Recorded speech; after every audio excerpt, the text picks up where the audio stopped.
I'm gonna begin with that top cheek. Oh, that just comes off the bone beautifully. There's a lot going on in that bite.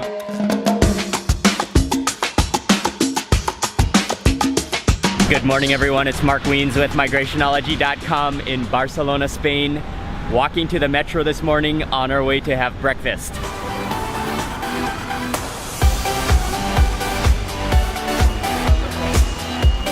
That was just a short metro ride. We arrived to San Antoni.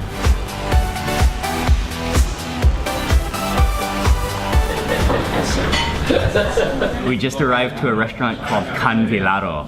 And this is a neighborhood, very friendly, traditional Catalan restaurant in Barcelona. And I just ordered a couple of different dishes. The owners here are extremely friendly, and we'll see what I just ordered. Yes. I'm starting off with a bowl of gazpacho. And this is a cold soup. And I think there's a blend of vegetables in here, but also a tomato. Oh, that's thick and looks very hearty, like a puree.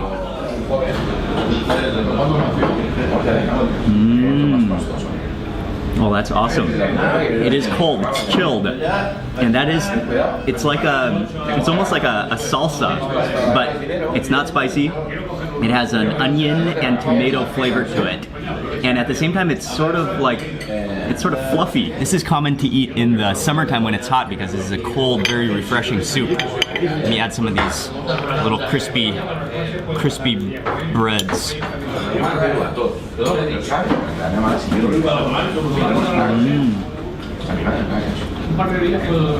I really like it. It's not like really thick tomato-y. It's more like kind of watery tomato-y, but that makes it more refreshing and like light. Look at the thickness of that. It's almost like a smoothie in texture.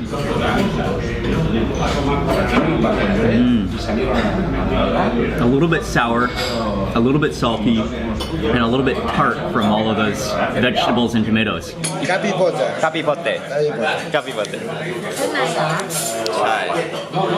The gazpacho was delicious, and the next dish has just arrived. This is one of the dishes that I was really looking forward to eating when I came here. It's called capipota, and it's a mixture of, there's a lot of tripe in here, there are pieces of meat, there are chickpeas, garbanzo beans, there's some kind of white lumps of, is it pork? Probably, I think pork. And this is just a mixture, and you can actually smell, you can definitely smell that tripe. Oh, and I love tripe.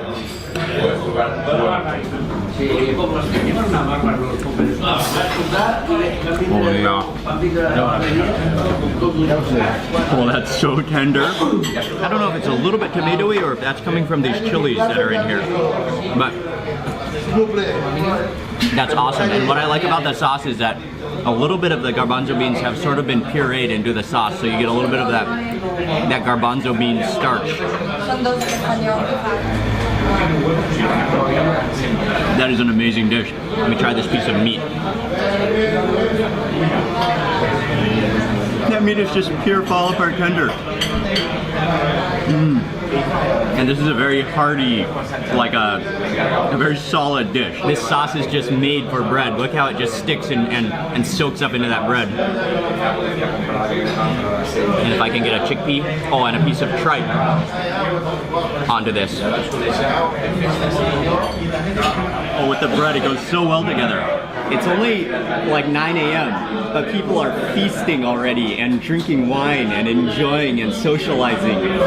Food is delicious, and it just has an amazing home-cooked flavor to it. And these are the cheeks and like the jawbones from, I'm not totally sure what, but I think it's either lamb. I think it's lamb. I think it smells like lamb. And then you can see a drizzle of garlic and I think parsley on top. And this smells incredibly good. Just look at these jaws just glistening. Oh, how do I go about eating this? Oh, I think that's the eye socket right there. And then you can even see all the bottom bits. Oh, the tongue is included too. Oh, that is half a tongue right there too. I'm gonna begin with that top cheek. Oh, that just comes off the bone beautifully.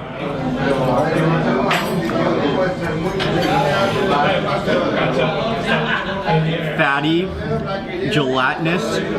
There's some chewy bits in there. And then it's coated in like a garlicky parsley sauce. There's a lot going on in that bite. So many different textures. And I think that is lamb. Oh, I think this is more of the cheek here.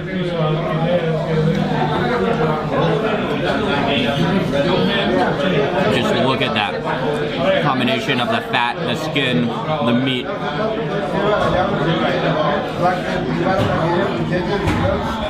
Oh, that piece just melts in your mouth. Okay, I'm moving over to the tongue. I think that's the tongue, right? Let's see here.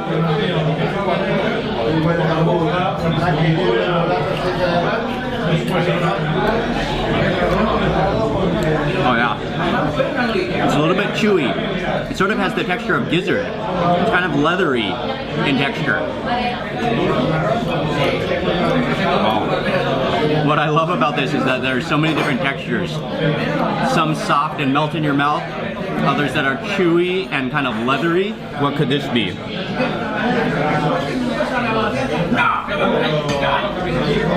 Oh, that looks like a little gem of meat right there. Let's try that. That's a little melt in your mouth piece.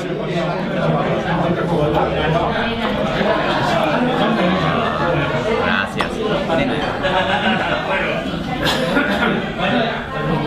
Oh, okay. Oh, salud.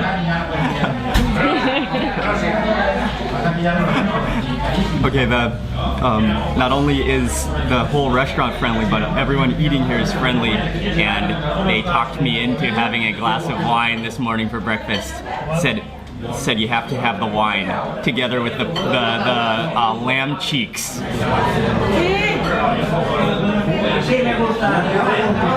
Okay, that is really good. That's a white wine. It tastes quite light.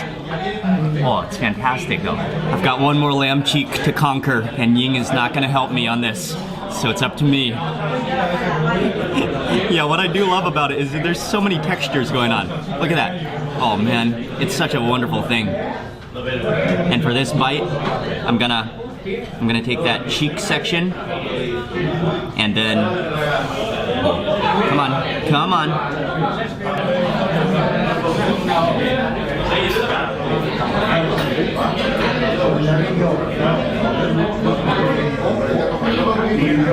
What a just like harmonious combination. Lamb cheeks, tripe. What else could I need right now? Oh. Except to lean back. Friendly people, so many friendly people here too.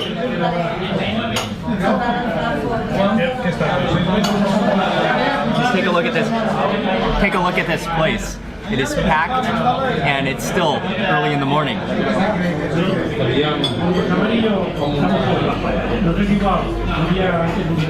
That was so good that I just want to sit here for the. This is the type of place you could just sit for the rest of the day and just enjoy and just keep ordering plate by plate and maybe even spend the night here.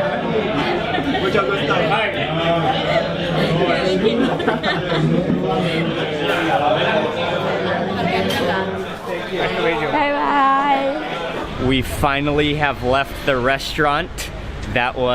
We were there for how long? 2 hours. Over 2 hours. I thought it was gonna be just a quick breakfast stop, but I wouldn't trade that experience for anything. That was an experience of why it is so awesome to travel for food.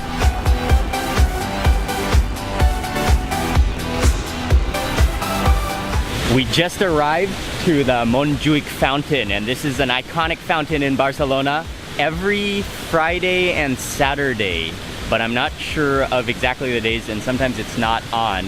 There's a famous fountain show, but unfortunately when we are here right now, there is no fountain show, and so I don't think we're gonna have a chance to see the fountain show, but it's still an amazing fountain just to see in the daytime whenever, even when there's not a show. And then the museum is further up here where we're gonna visit next.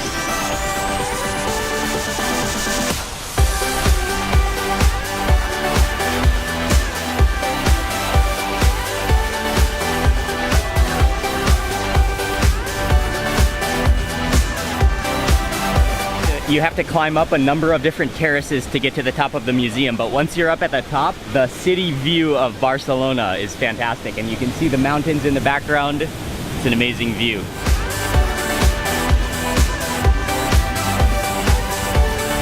We are now walking around the museum. Here is the map of the Museo Nacional d'Art de Catalunya, and there are many different exhibitions around the entire complex, including medieval Romanesque art, Gothic art, Renaissance art, and so we are gonna make our way from exhibition to exhibition.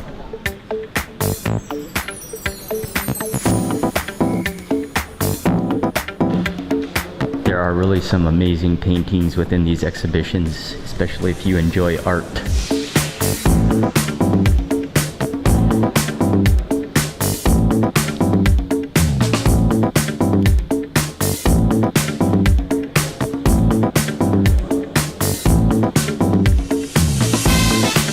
The entire medieval and Gothic exhibition is really impressive, and a lot of the art dates back to the 16th century and comes from artists especially within this Catalonia region. But then if you come upstairs to the top level, it's all modern and contemporary art. I'm in a section of the museum now that has a number of different doors which are designed by Antoni Gaudí, who is such an important figure in Barcelona. I think probably my favorite section was the Gothic art, but I also really enjoyed browsing through the modernism section.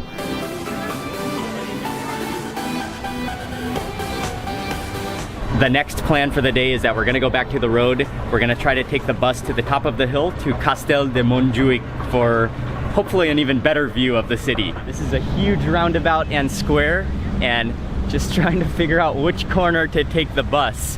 I think it's this one over here, and we are gonna catch bus number 150.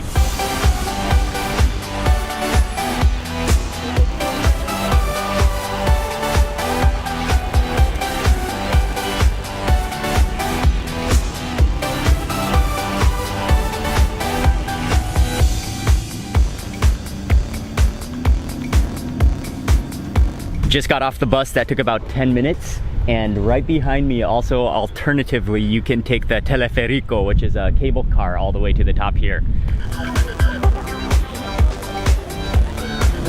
Dos, por favor. It's €5 per person for entrance. Montjuïc Castle is a military fortress that dates back to 1640, and it is supposedly the place where you can get some of the best panoramic views of Barcelona, so I'm looking forward to entering and to enjoying the views.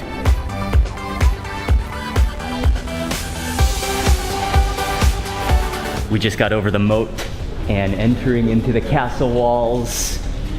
I think we'll go right. From up here, you get a really good sense of Barcelona. You can see the Mediterranean Sea, you can see the downtown area, you can see Sagrada Familia, which is one of the most important and iconic basilicas and one of the icons of Barcelona. And now we're gonna go upstairs to the top section, or within the castle.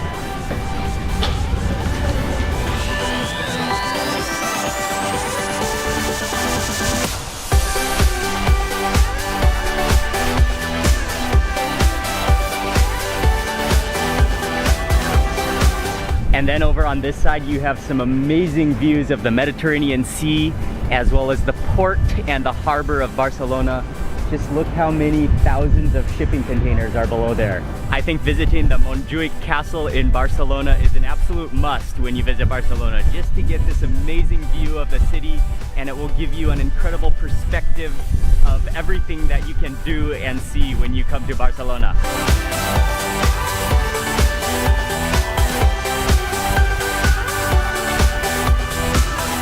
To enjoy the views and to get a little bit of exercise, Ying and I have decided to walk down from the castle.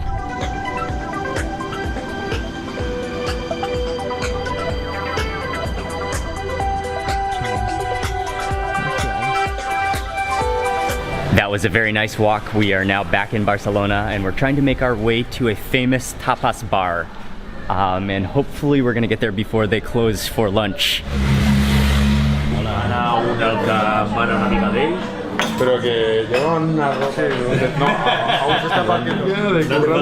We made it to this little small tapas bar, which is called Quimet y Quimet, and this is an amazing little place. It's like a wine and liquor cellar. They just have bottles decorating this entire place, and this place is famous for their little tapas. I'm glad I got here. Actually, we got here just before they're closing, so I'm just gonna have a few little treats.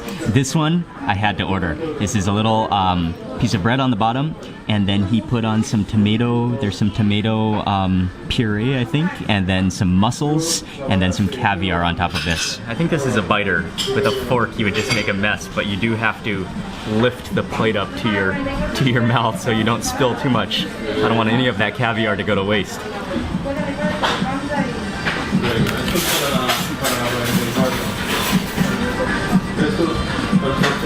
The bread on the bottom is just completely crispy, and then the tomatoes are a little bit sweet.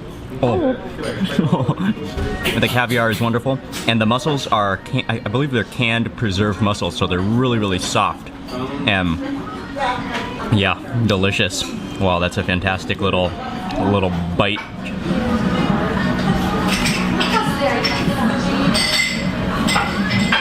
Wow. I also got a plate of razor clams. These are huge, look at them. I better lift the plate too so I don't spill too much sauce. I think these are canned preserved as well. I think almost everything they serve is from cans, but they do it so well and they preserve such high quality ingredients. These razor clams are wonderful.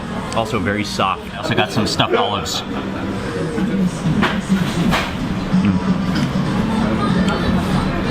Whoa, those are nice and sour.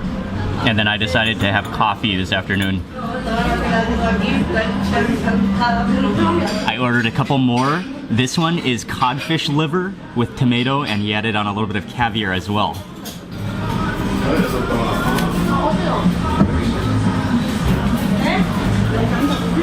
Wow. That codfish liver is like creamy and it kind of just dissolves, yeah. And then I really tasted all of that caviar as well. The caviar is wonderful though. It's not too salty. They're like little jellies almost.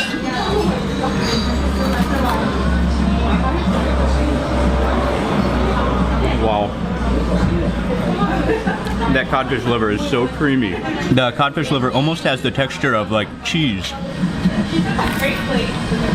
And this one is a beauty also. This one is the smoked sardines with red pepper, and then I'm not sure what that is on the top, and then green pepper on the top. This one is a little bit hard to navigate.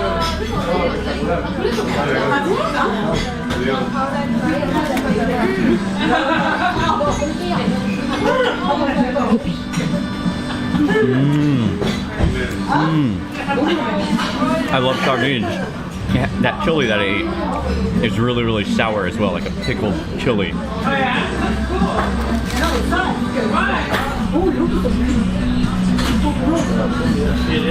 That was amazing. That was another wonderful tapas experience in Barcelona, and we got there literally just before they closed. As I was taking my last bite of tapa, they closed the doors and closed for the afternoon, so I'm glad we made it. That literally gives a new meaning or breathes new life into canned foods. All of those little toppings are from cans, and they were so good, such high quality. And also, the way he made them, just the different combinations, simple but delicious, and he just seasoned them perfectly. I liked how nothing was too salty, but just had a fantastic seasoning. We just got off the metro at Diagonal Station, and we are walking over to Casa Mila, which is also known as La Pedrera. Last night I already bought 2 tickets to 2 famous houses by Antoni Gaudí. And so the first we're gonna visit is La Pedrera, which is also known as Casa Mila, and then after that we'll go to the next one.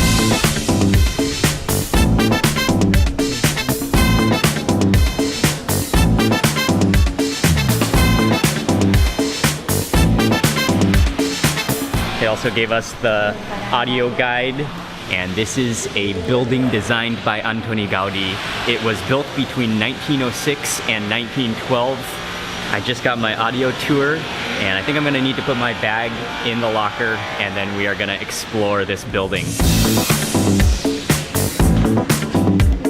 We are in the elevator going to the top first.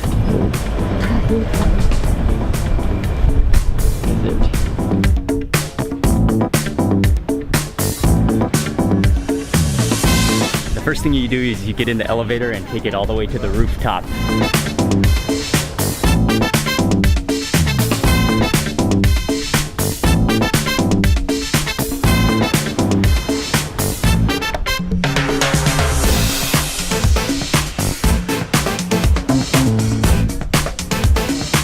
This rooftop is extremely interesting and very peculiar, and on the audio guide they were mentioning that it feels like a completely different world when you are up here. Kind of like a fairy tale land up here. Gaudí did not create anything just for looks, despite his appeal of things that looked beautiful. He also had a purpose for everything, and so all of these spires, they are all different chimneys.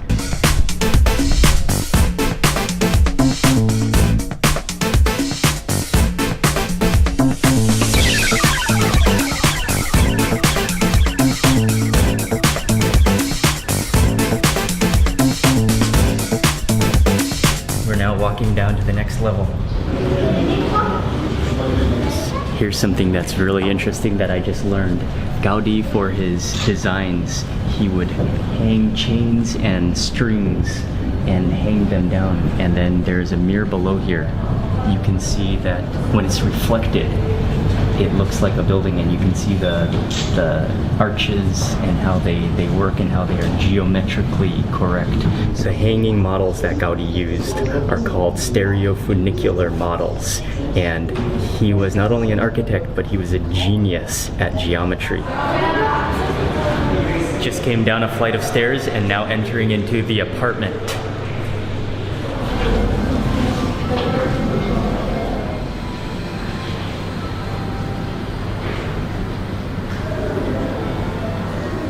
Again, just like Sagrada Familia, I love how Antoni Gaudí used natural light. There's light coming in through windows and little pockets of light shining throughout this entire apartment. And also the way he just had this incredible sense of space and also waves. This house is very wavy. There are lots of curves, but it all really somehow just fits together. Oh, here's the kitchen. Very spacious.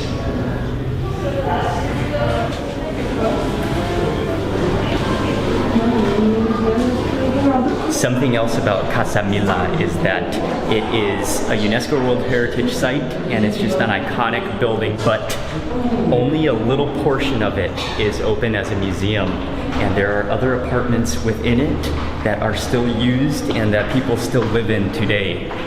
So it's not only a museum, but it's a living museum, and it's an actual residence. What I liked about this is that it provided a glimpse about how Gaudí was thinking and his kind of imagination or thought process into his designs. At least just a little tiny glimpse. We are now walking down the street on our way to the next Antoni Gaudí house.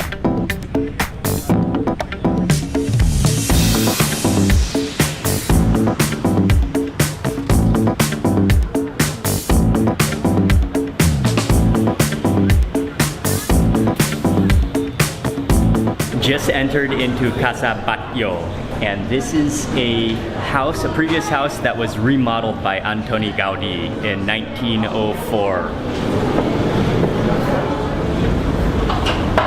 What's really cool about this audio guide this time is that you have this, it's like a smartphone with 360 video, and so you can turn it around the room. Oh, I'm upside down right now. But you can turn it around the room and you can see the different design elements within the room, within the cell phone window or within the screen. one of the things in this room is that there's a ventilation system, and they think that possibly he got the inspiration from fish gills. And this window opens and closes like this. Yeah, kind of like fish gills.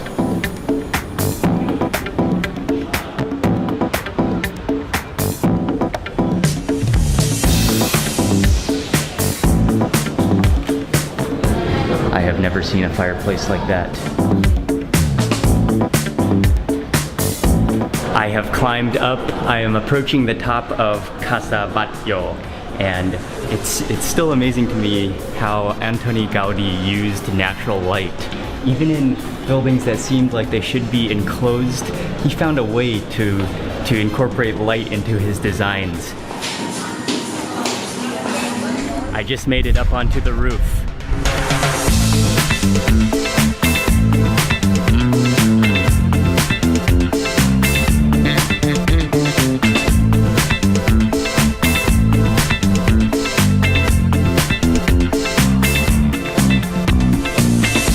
If there weren't signs to direct you where to go, you could definitely get lost.